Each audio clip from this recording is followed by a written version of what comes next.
ओम शांति। 18 नवंबर 2024 के ईश्वरीय महावाक्य। पहले सुनते हैं मुरली के मुख्य पॉइंट्स। बाबा ने कहा, मैं हूँ अविनाशी वैद्य, 21 जन्मों के लिए सबको दुखों से मुक्त कर देता हूँ।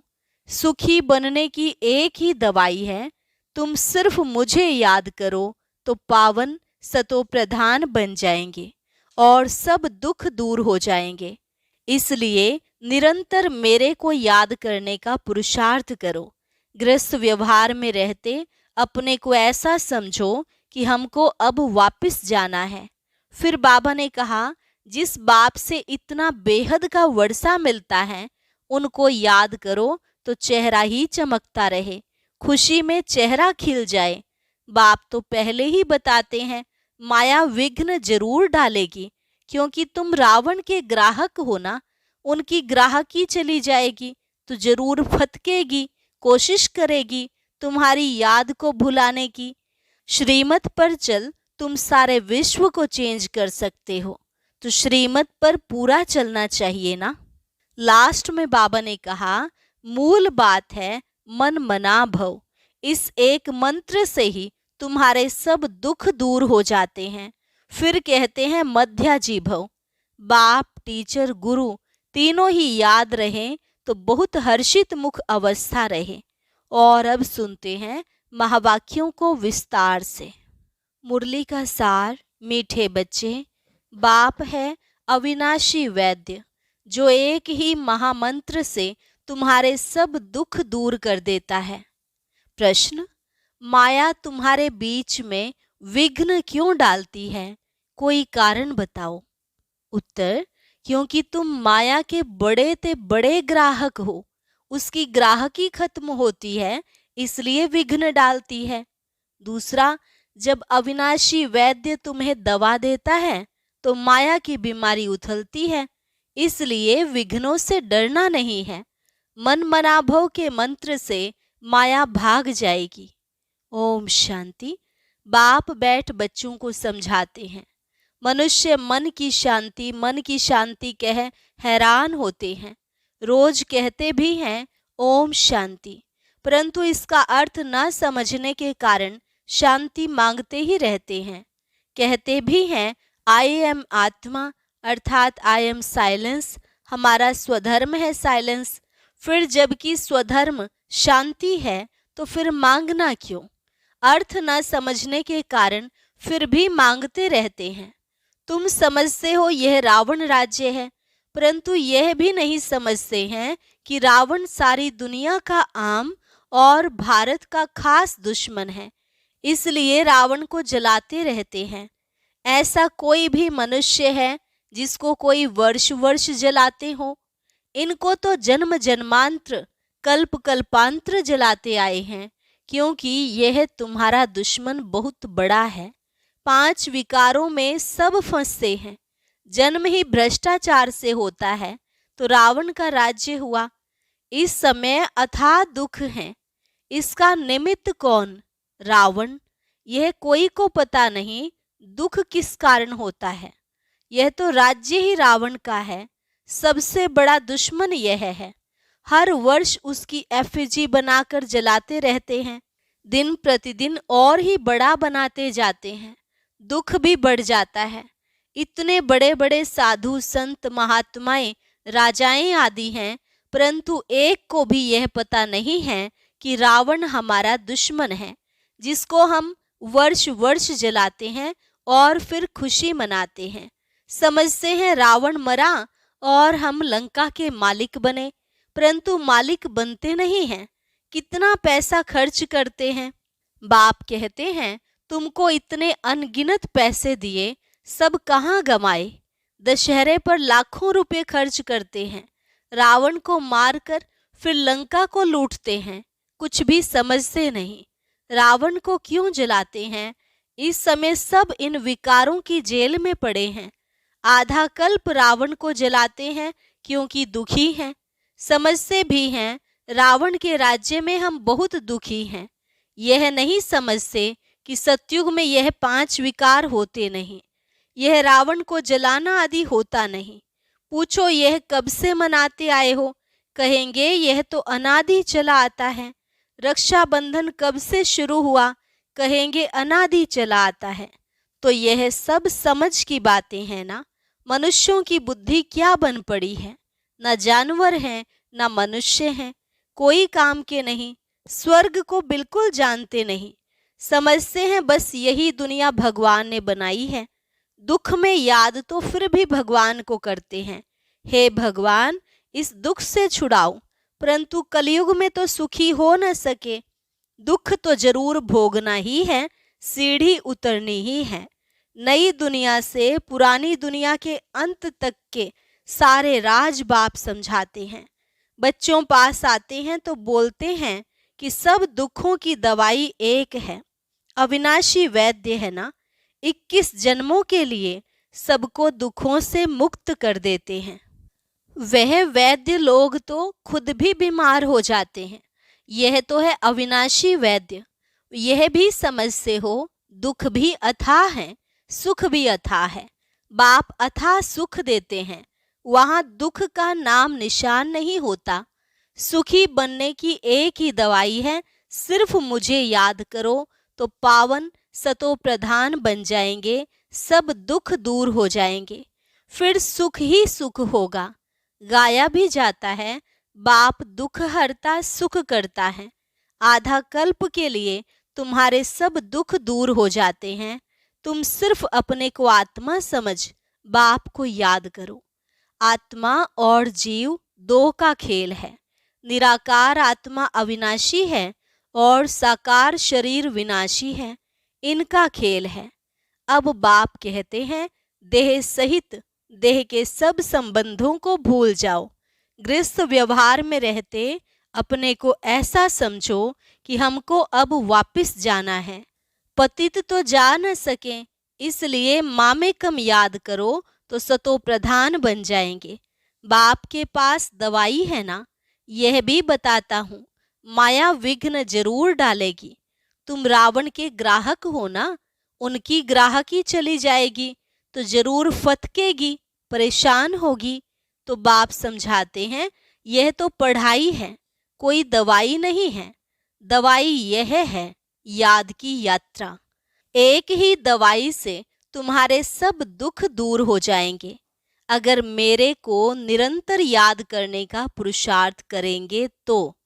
भक्ति मार्ग में ऐसे बहुत हैं जिनका मुख चलता ही रहता है, कोई न कोई मंत्र राम नाम जपते रहते हैं। उनको गुरु का मंत्र मिला हुआ है, इतना बार तुमको रोज जपना है। उनको कहते हैं राम के नाम की माला जपना, इसको ही राम नाम का दान कहते हैं। ऐसी बहुत संस्थाएं बनी हुई हैं। राम राम जपते रहेंगे तो झगड़ा आदि कोई करेंगे नहीं, बिजी रहेंगे। कोई कुछ कहेगा भी तो भी रिस्पॉन्स नहीं देंगे, बहुत थोड़े ऐसा करते हैं। यहाँ फिर बाप समझाते हैं राम राम कोई मुख से कहना नहीं है, यह तो अजपा जाप है। सिर्फ बाप को याद करते रहो।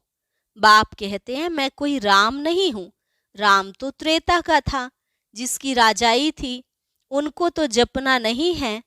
अब बाप समझाते हैं भक्ति मार्ग में यह सब सिमरन करते पूजा करते तुम सीढ़ी नीचे ही उतरते आए हो, क्योंकि वह सब है अनराइटियस। राइटियस तो एक ही बाप है, वह तुम बच्चों को बैठ समझाते हैं। यह कैसे भूल भुलैया का खेल है। जिस बाप से इतना बेहद का वर्षा मिलता है, उनको याद करें तो चेहरा ही उनका चमकता रहे। खुशी में चेहरा खिल जाता है, मुख पर मुस्कुराहट आ जाती है। तुम जानते हो बाप को याद करने से हम यह बनेंगे। आधा कल्प के लिए हमारे सब दुख दूर हो जाएंगे। ऐसे नहीं बाबा कुछ कृपा कर देंगे, नहीं। यह समझना है हम बाप को जितना याद करेंगे उतना सतो प्रधान बन जाएंगे।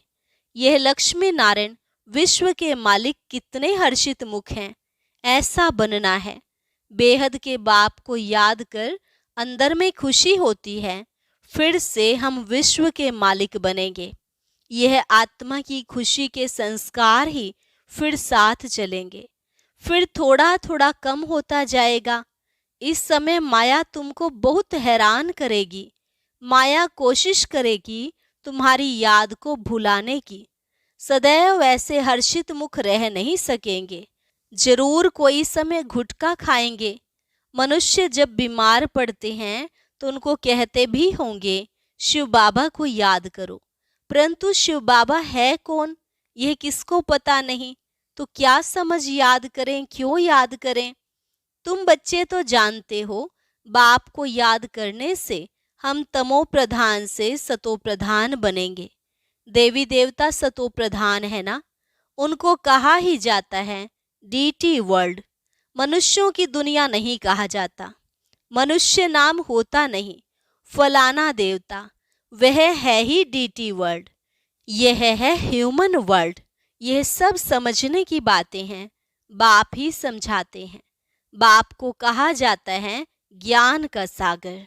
बाप अनेक प्रकार की समझानी देते रहते हैं, फिर भी पिछाड़ी में महामंत्र देते हैं, बाप को याद करो तो तुम सतो प्रधान बन जाएंगे और तुम्हारे सब दुख दूर हो जाएंगे।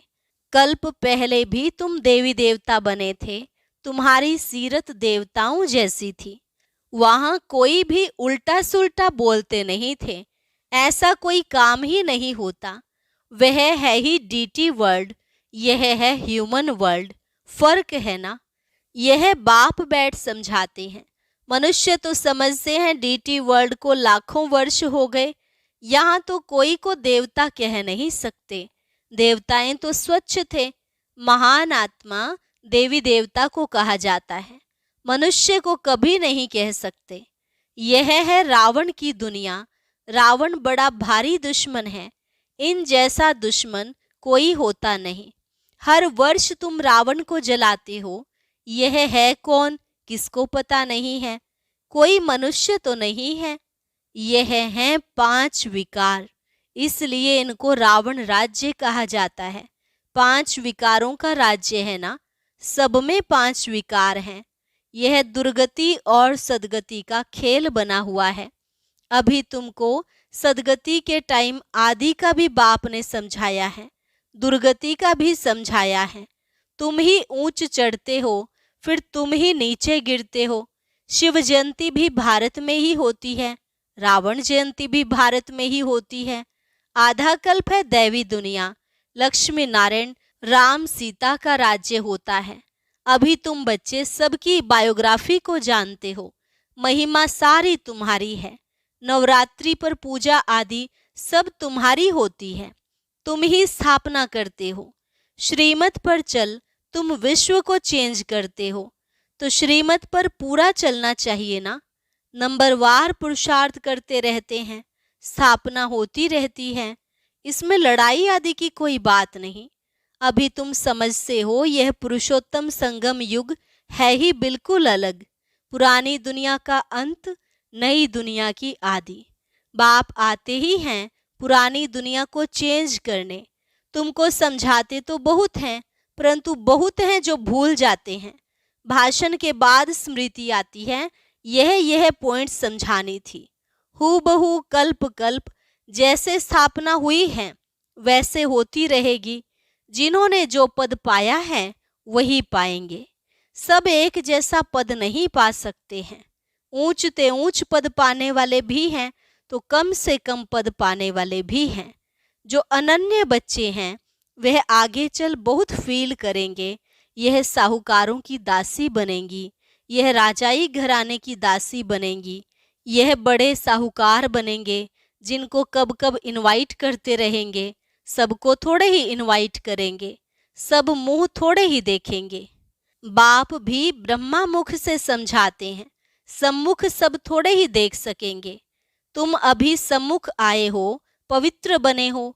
ऐसे भी होता है जो अपवित्र आकर यहाँ बैठते हैं, कुछ सुनेंगे तो फिर देवता बन जाएंगे, फिर भी कुछ सुनेंगे तो असर पड़ेगा, नहीं सुने तो फिर आवे ही नहीं। तो मूल बात बाप कहते हैं मन मना भव। इस एक ही मंत्र से तुम्हारे सब दुख दूर हो जाते हैं। मन मना भव, यह बाप कहते हैं। फिर टीचर कहेंगे मध्याजी भव, यह बाप भी है, टीचर भी है, गुरु भी है। तीनों ही याद रहें तो भी बहुत हर्षित मुख अवस्था रहे। बाप पढ़ाते हैं, फिर बाप ही साथ ले जाते हैं। ऐसे बाप को कितना याद करना चाहिए। भक्ति मार्ग में तो बाप को कोई जानते ही नहीं, सिर्फ इतना जानते हैं भगवान है, हम सब ब्रदर्स हैं। बाप से क्या मिलना है वह कुछ भी पता नहीं है। तुम अभी समझते हो एक बाप है, हम उनके बच्चे सब ब्रदर्स हैं। यह बेहद की बात है ना। सब बच्चों को टीचर बन पढ़ाते हैं, फिर सबका हिसाब किताब चुकतू कराए वापस ले जाएंगे। इस छीछी दुनिया से वापस जाना है। नई दुनिया में आने के लिए तुमको लायक बनाते हैं। जो जो लायक बनते हैं वह सतयुग में आते हैं।